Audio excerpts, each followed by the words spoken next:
Hello everyone. तो आज की हमारी इस वीडियो का टॉपिक है उस औरत की रूह अपनी मौत की वजह तलाश रही है।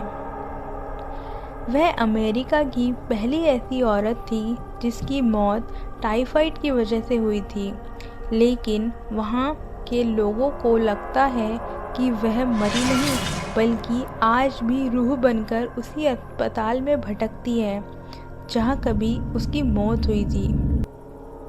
यही वजह है कि उसकी मौत के बाद भी लोग उसे पहचानते हैं और अमेरिका की रहने वाली मैरी मेलन को लोग टाइफाइड मैरी के नाम से बेहतर जानते हैं। मैरी को टाइफाइड से ग्रसित होने के बाद एक आइलैंड पर स्थित अस्पताल में भेज दिया गया था, जहां उसकी मृत्यु हो गई थी। आइलैंड पर आने वाले लोगों का कहना है कि यह स्थान श्रापित है। उन्हें यहाँ से लोगों के चीखने और दर्द से चिल्लाने की आवाज़ें आती रहती हैं, लेकिन इस स्थान पर एक परिंदा तक पर मारने की हिम्मत नहीं करता।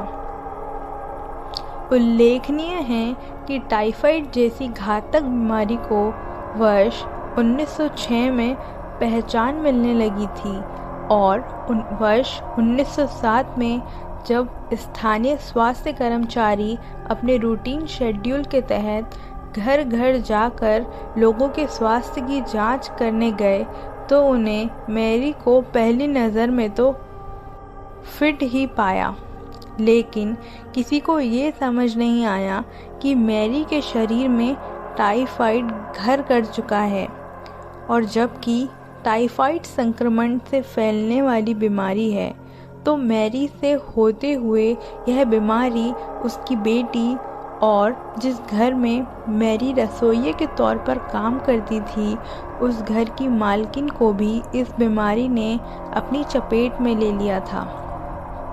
इसी तरह जिस घर में मैरी काम करती थी उस घर में रहने वाले 11 लोगों में से 6 लोगों को टाइफाइड हो गया था और मैरी का शरीर पूरी तरह संक्रमित हो चुका था। इसीलिए मैरी को एक अकेले नॉर्थ ब्रदर आइलैंड पर भेज दिया गया। वहाँ उसे एक ऐसे अस्पताल में रखा गया जहाँ किसी भी तरह की कोई सुविधा उपलब्ध नहीं थी और अकेलेपन और सुविधाओं के अभाव में तरस कर मैरी ने दम तोड़ दिया। आप यकीन नहीं करेंगे, लेकिन मैरी की वजह से और 51 लोग भी टाइफाइड की चपेट में आ गए। इस अस्पताल में कई मौतें हुई और सभी की वजह टाइफाइड बीमारी ही थी। वर्ष 1963 में इस अस्पताल को सिर्फ इसीलिए बंद कर दिया गया क्योंकि लोगों को यह स्थान एक भूतिया स्थान लगने लगा था।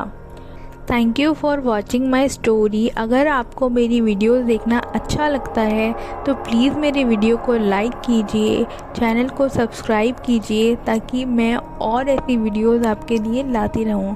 Thank you so much.